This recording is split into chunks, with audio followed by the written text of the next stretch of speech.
Check out this headline on the ADP story.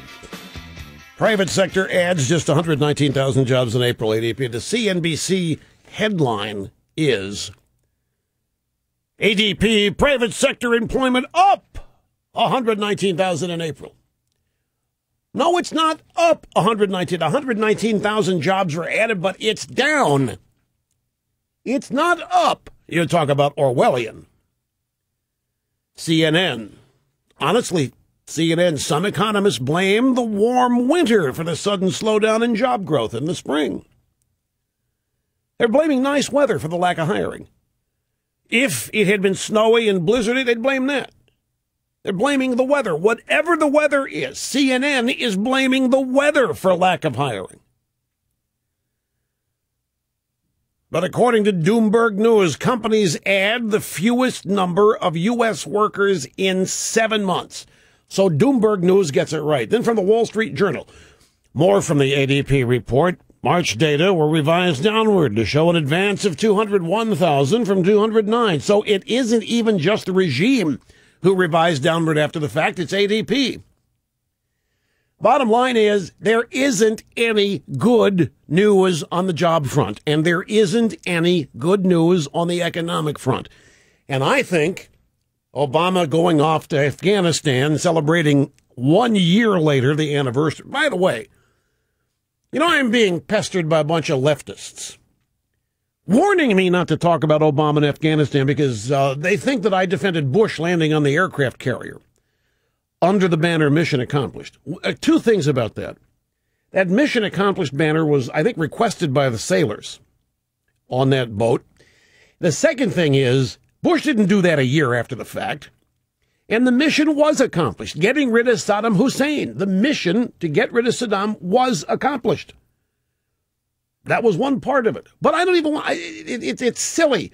What Obama's doing is incomparable. No other president's ever done anything like this. You leftists can go out there and try to say that Bush had done this or that LBJ did it, others in Vietnam, whatever.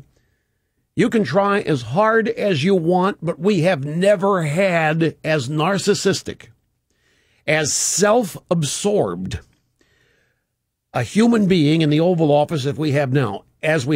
And we've never had somebody in the Oval Office who is apparently able to fib to himself on a daily basis of how good he is, how well he's done, how overwhelmingly better than every other president he is and has ever been. I don't think we've ever had anybody this delusional,